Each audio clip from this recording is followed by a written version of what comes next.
दोपहर 3 बजे के भोजपुरी समाचार में अपने के स्वागत बा। नमस्कार, हम अफरोज। सबसे पहले प्रमुख समाचार। निर्माण पूरा भइला पर भी सिक्टा सिंचाई आयोजना नहर में पानी न आई, किसान अभी भी आकाशीय पानी के भर पर रहल। बंदाबंदी के कारण सप्तरी के विपन्न समुदाय मक्का में राहत के समय में विकास निर्माण में सक्रिय जनप्रतिनिधि। लॉकडाउन के कारण रूपंदेही के बेलवा के किसान के तरकारी बारी में चढ़ रहल, बाजारीकरण में सहज कर दे खातिर स्थानीय तह से किसान के निहोरा। उत्तर कोरियाली नेता उनके स्वास्थ्य अवस्था सामान्य रहल, दक्षिण कोरियाली अधिकारी के कहना किम द्वारा स्वास्थ्यकर्मी के धन्यवाद व्यक्त। कोरोना वायरस के महामारी के कारण स्थगित इटाली के खेलकूद गतिविधि शुरू होगी। मैच 4 से खिलाड़ी सब प्रशिक्षण में शामिल होगी।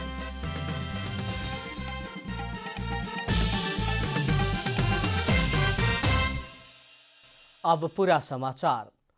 सिक्टा सिंचाई आयोजना में प्रयोग भइल घुलनशील माटी के कारण सिक्टा नहर फुटला बाद स्थानीय सबके अभी भी सिंचाई सुविधा नहीं मिलल। बीतल वर्ष परीक्षण करके क्रम में चंगाई खोला लगे पुल भस्कल रहे। नहर के क्षमता 50 क्यूसिक भइला पर भी परीक्षण के क्रम में 8 से 12 क्यूसिक मात्र पानी छोड़ला से नहर भस्कल रहे। बांके के बैजनाथपुर गाउँपालिका वार्ड नंबर 5 अंतर्गत निर्माण हो चुकल सिक्टा सिंचाई आयोजना के काम पूरा भइला पर भी नहर में पानी न आइल स्थानीय सबके कहना बा। नहर निर्माण तो भइल बाटे लेकिन पानी कहियो न आइल देखल स्थानीय पूर्ण बूढ़ा के कहना बा। बूढ़ा के मुताबिक राज्य के लगानी वैसे ही गईल और किसानी करे वाला बाजार रहल खेत में काम करे के उत्साह भइला पर भी ऊ होखे न सकल उहाँ के कहना बा। अब 2 वर्ष भइगयो यो सिक्टा नहर बनाएको, तर पानी त कहिले आयो देखिएन। एकपटक त छोड्यो भने त्यही पनि खासै थाहा भएन हामीलाई। अब यो पुलको मतलबै भएन। अब जग्गा यस्तो ऊ छ, पानी छोडिदिए भए पनि एउटा अलिअलि नगर्नेले त गर्दैन, त्यो होला गर्नेले त गर्छ नि खेती, तरकारी खेती गर्थे अनि सबै चिज सुविधै हुन्थ्यो।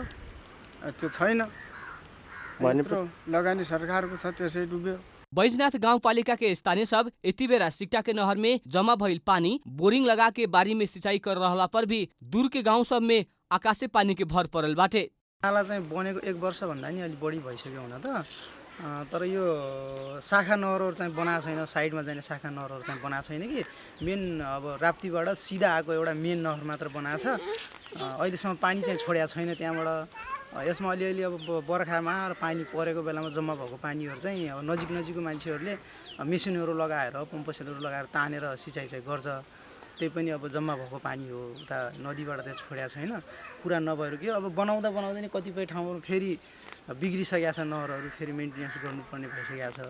अहिलेसम्म पानी चाहिँ आएको छैन। जो वडा कार्यालय भी सिक्टा के जल्दी सञ्चालन में ल्याओ के ताकेता कर रहल जनौले बाटे। र पनि यो एकपटक मात्रै पानी छोडेको अवस्था थियो र पानी छोड्दा हाम्रो भन्दा पूर्वतिर झन्डै यो हाम्रो हिजोको कम्दी गाउँ विकास समितितिर त्यतातिर चाहिँ यो सिक्टाको नहर फुट्यो र किसानहरूले पानी सिँचाइ गर्न पाउनु भएको अवस्था छैन। फेरि पनि छ के भन्दा हाम्रा यहाँका जनताहरूले जसको नहरमा जोडिएका जग्गा जमिनहरू छन् त्यसमा चाहिँ पम्पसेटबाट पनि सिंचित गरेर गहुँ खेतीहरू गरेको अवस्था छ। सिक्टा सिंचाई आयोजना के पश्चिम नहर के सबै निर्माण कार्य हो चुकल और नहर से शाखा नहर सब निर्माण करे के बाकी रहला से यह बरस से नहर में पानी छोड़े के अपेक्षा लेहल गइल बा। सिक्टा सिंचाई आयोजनाले गर्ने कामहरू पूर्ण रूपले पूरा गरिसकेको अवस्था भइसकेको हुनाले पनि यसलाई चाहिँ के भने अख्तियार दुरुपयोग आयोग अथवा चाहिँ के भने सिंचाई मन्त्रालयबाट यसले चाहिँ के भने आधिकारिक निर्देशन दिनुपर्ने स्थिति बाँकी रहेको छ। त्यो निर्देशन रह्यो भने हामी यही आर्थिक वर्षभित्र नभए भने अर्को आर्थिक वर्षभित्र चाहिँ के भने कुनै पनि मूल्य चुकाएर जनताका खेतमा पानीका कुलाहरू हामी पुर्याउन सक्छौँ। हेडबक्स मूल नहर संगे शाखा नहर सबौरी पानी ज्यादा भइला पर फेके वाला नहर सब के निर्माण कार्य एक साथ शुरू भइला पर भी कहिया तकले किसान के खेत में पानी आई कह के उ लोग आशा कर रहल बा। बांके से रविंद्र सिंह ठकुरी की रिपोर्ट। सरकार से आह्वान कल गई लॉकडाउन के कारण सप्तरी में विपन्न तथा ज्यालादारी करके दैनिकी चलावते आइल परिवार के जनजीवन थप कष्टकर बनल बाटे। लॉकडाउन भइले 1 महीना से ज्यादा भइला पर्व समेत उचित रूप में राहत न मिलला बाद उ सबके दैनिकी कष्टकर बनल है। विश्व महामारी बनल कोरोना भाइरस कोभिड-19 संक्रमण नियंत्रण और रोकथाम करे के खातिर देश में लॉकडाउन आह्वान कईल 1 महीना से ज्यादा हो गईल बा। बीतल चैत 11 गते से शुरू कईल गई लॉकडाउन कल कारखाना, उद्योग, व्यवसाय ठप बाटे त ऑटो, सिटी रिक्शा लगायत के सवारी साधन चले नहीं के सकल, जेकर प्रत्यक्ष मार विपन्न और ज्यादा मजदूरी करके दैनिकी चलावते आइल परिवार सबके पड़ल बा। खाद्यान्न अभाव भइला से कितना घर परिवार में चूल्ही समेत नइखे बरे सकल त उ सबके पड़ोसी और गाउँले सब चिउरा भुजा खाके छाकटा रहल बा। हमरा सबके अखनी उपलब्ध नहीं भेले, राहत कहे छै देबै देबै देबै, अब कहिया देता नहीं दे से त अब ओ वाटर के बात है। हमरा आर के खाए पिए ले कुछो नहीं भेटै छै त कथी के नहीं दिक्कत है, सब चीजे के दिक्कत है छै। विपन्न और ज्यादा मजदूरी करके दैनिकी चलावते आइल परिवार के राहत स्वरूप खाद्यान्न उपलब्ध कराव के सरकार के स्थानीय तह के बजट समेत पठौले बा, लेकिन जनप्रतिनिधि सबके व्यवस्था के कारण उ परिवार सबके अभी भी राहत नहीं मिले सकल। उ परिवार के जनजीवन सहज पारे के खातिर राहत वितरण कार्य के ही एति बेरा जनप्रतिनिधि सब प्राथमिकता में राख के आगे बढ़े पड़े के देखल गई बा। लेकिन सप्तरी के छिन्नमस्ता गाउँपालिका के जनप्रतिनिधि सब विकास निर्माण के कार्य में व्यस्त भइल बा। कोरोना वायरस के संक्रमण से बचे के खातिर सामाजिक दूरी कायम करे पड़े के, बाहर निकलला पर अनिवार्य रूप में मास्क के प्रयोग करे पड़े के और भीड़ भाड़ न करे पड़े के कहल गई बा। एने गाउँपालिका के मुताबिक कार्यालय में प्रशासकीय अधिकृत न भइला से राहत वितरण में ढिलाई भइला पर भी अभी सूची संकलन कार्य हो रहला से 5-7 दिन भीतर वितरण कार्य शुरू करे के जनावल गइल बा। यहाँ के नहीं रहला के कारण एते कनी हमरा से लंबा टाइम भए गेलै। जनतो से सब बुझै छलै जे अधिकृत नहीं छै, ताहि दुआरे हमरा सबके राहत नहीं एलै आ नहीं भेटै। जनतो में बहुत साहस और धैर्य राखैत समस्या के अनुसार वो सबके सब जानकारी रहे, ताहि दुआरे राहत नहीं भेलै। आ राहत आब जे अधिकृत एलैए तऽ प्रत्येक वार्ड से सूचीकरण ला रहल छियै घर परिवार के। गाउँपालिका के अध्यक्ष सूर्य नारायण मंडल जनता के ही आग्रह मुताबिक बंदाबंदी के समय सड़क स्तरोन्नति के कार्य शुरू कल गई बताउनी। सप्तरी से विद्यानंद राम की रिपोर्ट। देश भर के मौसम आज दिन भर सामान्यतः बदली होखे के जल तथा मौसम पूर्वानुमान महाशाखा जनौले बाटे। पश्चिमी वायु या स्थायी वायु के प्रभाव तथा पूर्वी भूभाग लगे बनल न्यू चापीय क्षेत्र के प्रभाव के कारण मौसम बदली भइल हुए। ऐसन बंगाल के खाड़ी या अरब सागर से समेत हवा नेपाल प्रवेश भइल मौसमविद लोग बतौले बा। अभी देश के कुछ स्थान में सामान्य बदली होखे के वर्षा हो रहा बा। आज दोपहर देश भर सामान्य बदली रहे के आशंका स्थान में अधिकांश स्थान में मेघ गर्जना, टड़का टड़की के पत्थल पड़े के, आनी पानी सहित के वर्षा होके के जनावल गइल बाटे। आज रात में भी देश भर सामान्य बदली सहित वर्षा के संभावना रहल जनावल गइल बा।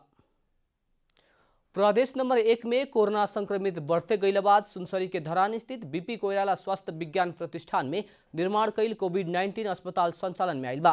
प्रदेश 1 के मुख्यमंत्री शेरधन राय से निरीक्षण कइला बाद अस्पताल के औपचारिक सेवा शुरुआत कइल गइल हा।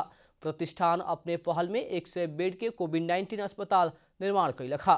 जनयुद्ध काल में घायल और अंग भंग भइल सबके पुनर्स्थापना करे खातिर निर्माण भइल पुनर्स्थापना केंद्र के अस्पताल के रूप में विकास कइल गइल हा।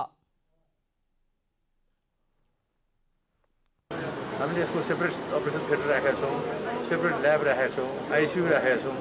हामीले के अरे सबै थोक जुन अस्पतालमा हुनुपर्ने इक्विपमेन्टदेखि सबै थोक राखेका छौँ।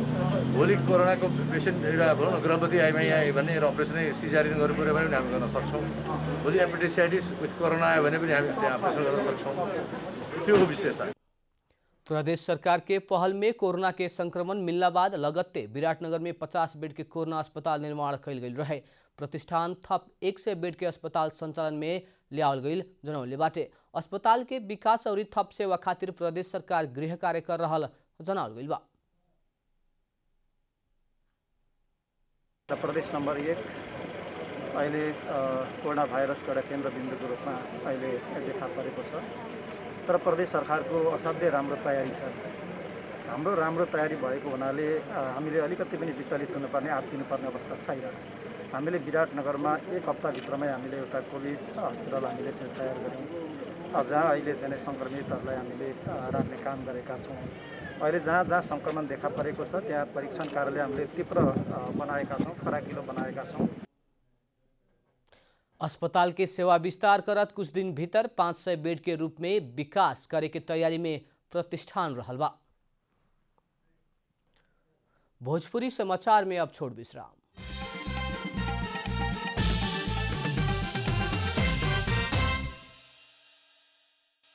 भोजपुरी समाचार में अब थप समाचार। वर्षा के बीरगंज स्थित नारायणी अस्पताल में इलाज कर रहा 5 जने मध्य मस्जिद में मिलल 3 भारतीय जमातिया रौतहट के एक युवक के इतवार के संझिया डिस्चार्ज कल गई बा। डिस्चार्ज कल 4 जने मध्य रौतहट के इसनाथ नगरपालिका वार्ड नंबर 8 के 19 वर्ष के बच्चू अंसारी के उनकर परिवार के जिम्मा लगा के घर पठाओल गई बा। भारत उत्तर प्रदेश के 37 वर्ष के इब्राहिम आ 44 वर्ष के नूर मोहम्मद आ दिल्ली के 55 वर्ष के यूसुफ के अस्पताल से डिस्चार्ज करके बीरगंज के ही छपकैया में रहल एगो घर में रहेला पठाओल गई। नारायणी अस्पताल के चिकित्सक डॉक्टर नीरज सिंह जानकारी देहने अभिन लॉकडाउन में दोनों देश के सीमा बंद रहला से मुस्लिम आयोग के प्रतिनिधि मोहम्मद अब्बास मंसूरी के जिम्मा लगावत वर्षा प्रहरी बतौले बा।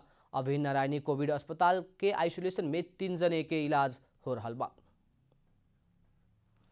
कोरोना वायरस के जोखिम के मद्देनजर करत कईल गई लॉकडाउन वीआईपी सबसे ही उल्लंघन हो रहा मिलल बाटे। सरकार के प्रतिनिधि सब के उपस्थिति रहे वाला कार्यक्रम में राजनीतिक दल के नेता से लेके विभिन्न सामाजिक संघ संस्था के प्रतिनिधि सब के बड़का भीड़ लागलाते। इतवार के ही धरान स्थित बीपी कोइराला स्वास्थ्य विज्ञान प्रतिष्ठान में कोविड-19 अस्पताल के उद्घाटन और हस्तांतरण करेला बहुते भीड़ रहे। प्रतिष्ठान के कार्यक्रम में मुख्यमंत्री आवे के भइला से भीड़ जमा भइल रहे, जेमे सामाजिक दूरी समेत कायम ना भइल रहे। सरकार 20 जने से बेसी के भीड़ ना करे के आग्रह कैला पर भी सामान्यतया एकर पालना नइखे हो रहल। सरकार से घोषणा कई लॉकडाउन के सरकारी कर्मचारी से ही पालना नइखे हो रहल त वीआईपी आए वाला कार्यक्रम में होखे वाला भीड़ नियंत्रण भी नइखे होखत। महोत्तरी के विभिन्न ठाउँ में संचालन कैल अस्थायी क्वारंटाइन में रहल शंकास्पद व्यक्ति सबके कोरोना वायरस कोविड-19 परीक्षण खातिर स्वाब संकलन कैल गई बाटे। महोत्तरी के 10 नगरपालिका, 5 गाउँपालिका, सशस्त्र प्रहरी बल छिन्मस्ता बाहिनी, जलेश्वर अस्पताल आ नेपाली सेना प्रकौली ब्यारेक लगायत 19 ठाउँ में निर्माण कैल क्वारंटाइन में रहते आयल शंकास्पद व्यक्ति सबके स्वाब संकलन कैल गई बा। पिपरा के क्वारंटाइन में 4 जने, जलेश्वर क्वारंटाइन में 11 जने, गौशाला नगरपालिका के नवराजपुर में 12 आ गौशाला के ही त्रिभुवन मावि में संचालन क्वारंटाइन में रहल 7 जने करके 34 जने के स्वाब जमा कैल गई बा। राहुल के महतो भनेर सर्लाही धनकौलको जुन बिरामी थियो 14 वर्षको बच्चा, अब यहाँको रिपोर्टबाट नेगेटिभ हामीले भन्यो र त्यही बिरामीलाई फेरि स्वाब संकलन गरेर काठमाडौँ पठाउँदा त्यो बिरामी पोजिटिभ रहेछ।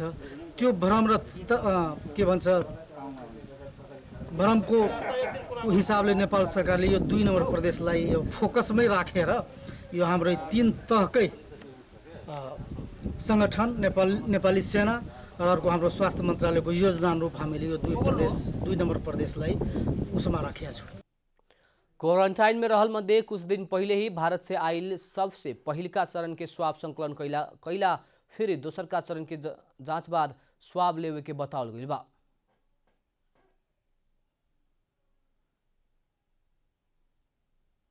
स्वाब परीक्षण गराएर यो स्याम्पल राष्ट्रिय प्रयोगशाला जुन हाम्रो जनस्वास्थ्य प्रयोगशाला काठमाडौँ छ, काठमाडौँ लग्ने कामहरू हुन्छ र त्यहाँबाट नतिजा आइसकेपछि बल्ल उहाँहरूलाई हामीले के भन्छ डिस्चार्ज गर्ने वा थप होम क्वारेन्टाइनमा राख्ने वा कहाँ के गर्ने व्यवस्थापन जुन कोभिड-19 को प्रोटोकल अनुसारको जुन व्यवस्थापन गर्नुपर्ने छ त्यो व्यवस्थापन अनुसार उहाँहरूलाई हामीले प्रबन्ध मिलाउँछौँ। नेपाल सरकार स्वास्थ्य जनसङ्ख्या मन्त्रालय र सामाजिक विकास मन्त्रालयको जोइन्ट भेन्चरमा यो जिल्लामा एकदम जोखिमपूर्ण रहेको क्वारेन्टाइनहरूमध्ये जोखिमपूर्ण रहेका व्यक्तिहरूको शंकास्पद व्यक्तिहरूको स्वाब लिनको लागि टोली जुन खटेर आउनुभएको छ स्वाब कलेक्सन गर्ने टोली। महोत्तरी में स्थापना कैल 19 गो क्वारंटाइन में अभी तकले 67 जने रहल बाटे त 102 जने के होम क्वारंटाइन में राखल गई बा। क्वारंटाइन में रहल सबके उचित व्यवस्थापन कैल स्थानीय तह के कहनाम बा। अब बस्नको लागि अब खाना बेलामै खुवाइरहेको छु, त्यो पनि सरसफाइ रूपले खाजा दिने रहेको छु। बेडहरू पनि नयाँ नै म्यानेज गरेको छु।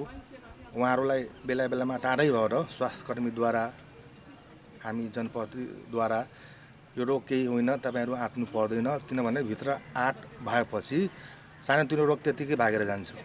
अब मान्छे भयभीत भएपछि रोग पनि समाज छ, आफू भित्रबाट भय भएको त्यो कारणले मान्छेको मौत पनि हुन सक्छ। बेला बेलामा हामी आएर कन्भिन्स गरिरहन्छौँ। जिला प्रशासन कार्यालय महोत्तरी भारत से जोड़ल 38.6 किलोमीटर सीमाना का सील कैला पर भी लुका छिपा के आवेला नेपाली के संख्या बढ़ते गई बा। अब आर्थिक समाचार।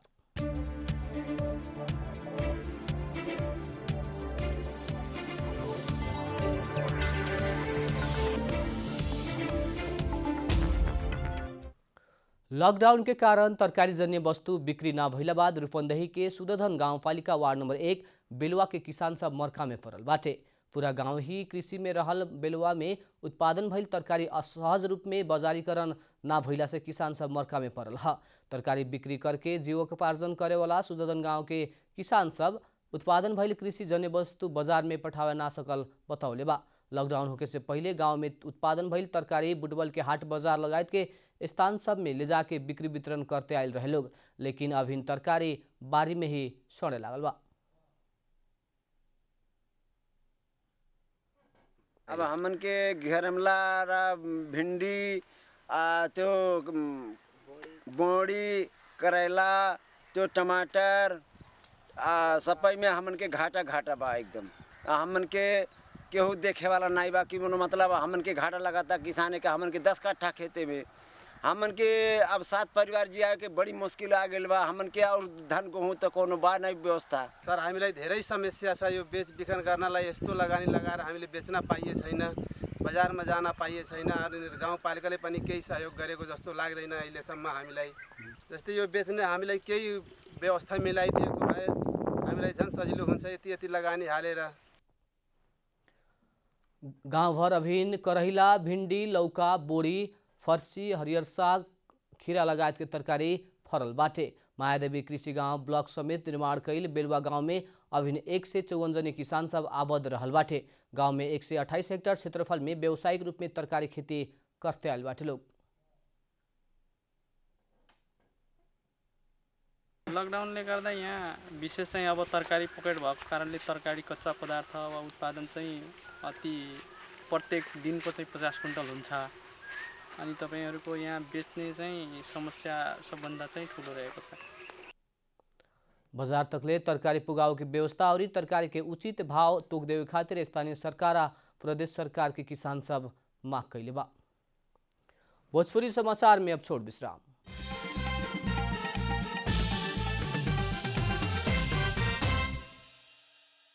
अब खेलकूद समाचार।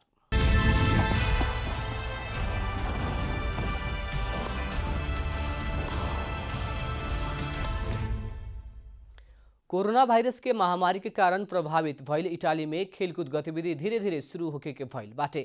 कोरोना वायरस के महामारी के कारण रोकल गई सीरी ए फुटबॉल के खेल सब फिर शुरू करे के प्रयास के पहिलका चरण के रूप में आवेला मैच 4 से लेके टीम सब व्यक्तिगत परीक्षण में शामिल हो सके के बतावल गई बा।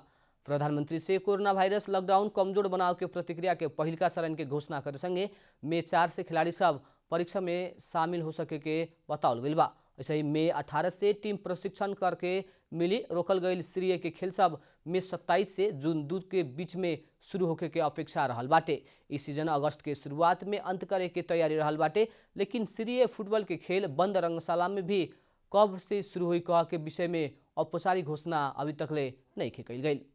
अंत में प्रमुख समाचार फिर एक बेर। निर्माण पूरा भइला पर भी सिक्का सिंचाई आयोजना नहर में पानी न आइल, किसान अभी भी आकाशे पानी के भर पर रहल। बंदाबंदी के कारण सप्तरी के विपन्न समुदाय मर्का में राहत के समय में विकास निर्माण में सक्रिय जनप्रतिनिधि। लॉकडाउन के कारण रूपन्देही के बेलुवा के किसान के तरकारी बारी में सड़ रहल बाजारीकरण में सहज कर देवे खातिर स्थानीय तह से किसान के नेहोरा। उत्तर कोरियाली नेता उनके स्वास्थ्य अवस्था सामान्य रहल, दक्षिण कोरियाली अधिकारी कहना टीम द्वारा स्वास्थ्यकर्मी के धन्यवाद दे। कोरोना वायरस के महामारी के कारण स्थगित इटाली के खेलकूद गतिविधि शुरू होगी। मैच 4 से खिलाड़ी सब प्रशिक्षण में शामिल होगी।